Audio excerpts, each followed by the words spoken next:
Hello everyone. Main question answer series 1F for 12th and competitive exam. ये theory के question ज़रूर हैं पर कंपटीशन के लिए इम्पॉर्टेंट है, क्योंकि कंपटीशन के लिए जब थ्योरी क्लियर होगी तो अपने आप ही मतलब आंसर तो टिक कर ही दोगे। और इस बार सबसे मेन है कि असर्शन रीज़न क्वेश्चन। जब तक तुम लोगों को थ्योरी बिल्कुल मतलब एकदम उसके कॉन्सेप्ट क्लियर नहीं होंगे तब तक असर्शन रीज़न के क्वेश्चन नहीं कर सकते। ठीक है, तो अभी तक जो बेसिक सब चल रहा है एबायोटिक फैक्टर का चल रहा है, और एबायोटिक फैक्टर में टेम्परेचर के इससे पहली वीडियो पार्ट 5 में मैंने 3-4 क्वेश्चन डाले हैं। एक क्वेश्चन और है इसमें, tropical trees unable to grow in temperate climate. तो पहली बात तो ये इसमें सोचो कि जो ट्रॉपिकल ट्रीज़ हैं वो टेम्परेट क्लाइमेट में ग्रो नहीं कर सकते। इसका रीज़न ये है कि टेम्परेट कंडीशन में होता है, टेम्परेचर कम है वहाँ पर, और कम टेम्परेचर में जो ट्रॉपिकल ट्रीज़ हैं क्योंकि इनको मॉइस्चर भी मतलब इनको पानी वगैरह जो ये सी चीज़ जो होती है रेन ये सब भी ज़्यादा चाहिए, इनको लाइट भी अच्छी चाहिए, इनको टेम्परेचर भी इनका ठीक होता है। तो उस केस में इनका जो due to low temperature kinetics of enzyme action वो कैन नॉट टेक्स प्लेस, वो नहीं हो पाती उनके अंदर। मतलब वो इनके अंदर जो एंजाइम की प्रोसेस है, तुम्हें मालूम है एक पर्टिकुलर एंजाइम है, कोई भी एक अगर प्रोसेस होगी एंजाइम की प्रोसेस है, तो एंजाइम के लिए पीएच का टेम्परेचर का एक इस तरीके से ग्राफ आता है। ये ग्राफ इसका मतलब मिनिमम कोई भी अगर हमारा जैसे मान ले टेम्परेचर है, मिनिमम प्रोसेस स्टार्ट हुई, जब ऑप्टिमम होगा तो ऑप्टिमम टेम्परेचर पर या ऑप्टिमम पीएच पर, यहाँ पर हम टेम्परेचर की बात कर रहे हैं, प्रोसेस होगी मैक्सिमम। और जब बहुत हाई टेम्परेचर हो जाएगा तब ये प्रोसेस स्टॉप। मतलब कोई भी इसकी फिजियोलॉजिकल प्रोसेस, मेटाबॉलिक एक्टिविटीज़, उसका बेसल मेटाबॉलिक रेट, सारी प्रोसेसेस जो हैं वो यहाँ पर बहुत हाई पे स्टॉप होंगी। और लो टेम्परेचर, अब बात चल रही है लो पर कि tropical trees unable to grow in temperate. तो जब लो टेम्परेचर होगा तो जो उसकी enzymatic kinetics working of enzyme वो प्रॉपर नहीं हो पाएगा। एनसीईआरटी में अब यहाँ पर ये देखेंगे,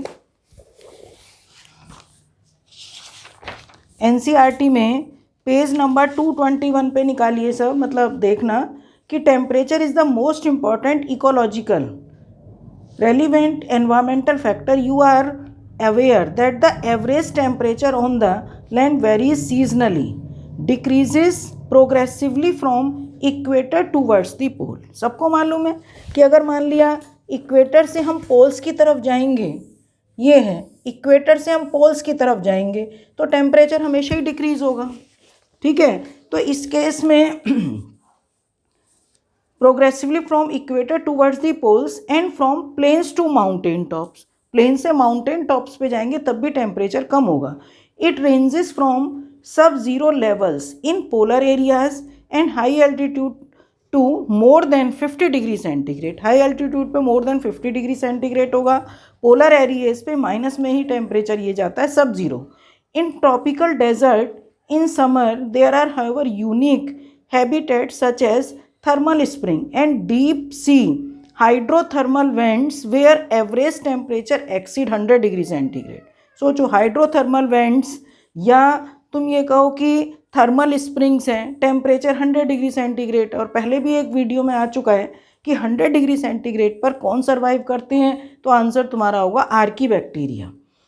it is general knowledge that mango tree do not and can not grey, ये कैन नॉट ग्रो, सॉरी, ये भी क्वेश्चन कई बार आया हुआ है कि जो मैंगो का ट्री है can not grow in temperate countries like Canada and Germany.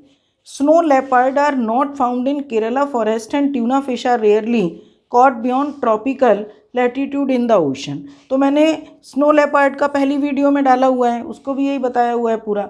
You can appreciate the significance of temperature to living organism when you realize that it affects the kinetics, जो भी मैं समझा रही थी, it affects the kinetics of enzyme and through it the metabolic activities and other physiological functions of the organism। ठीक है, तो ये सारा जो प्रोसेस है इसका आंसर तुम क्या लिखोगे कि जो tropical trees unable to grow in temperate areas या in low temperature because it affects, यहाँ से लिखोगे it affects the kinetics of enzymes. और जब काइनेटिक्स एंजाइम की काइनेटिक्स में चेंज होगा तो उसकी बेसल मेटाबॉलिक एक्टिविटी जो भी उसका है, या तुम ये कहोगे कि उसकी फिजियोलॉजिकल एक्टिविटी, इन सब पर और मेटाबॉलिक एक्टिविटी, इन सब पर इफेक्ट आएगा। तो ये इसका आंसर है। तो इसमें मैंने इस वीडियो में एक ही क्वेश्चन डाला है। अब टेम्परेचर से रिलेटेड जितने क्वेश्चन बनते हैं वो मैं सारे डाल चुकी हूँ। अब कोई भी इसमें एक भी एक्स्ट्रा क्वेश्चन नहीं बन सकता। ठीक है बेटा? Okay, thank you.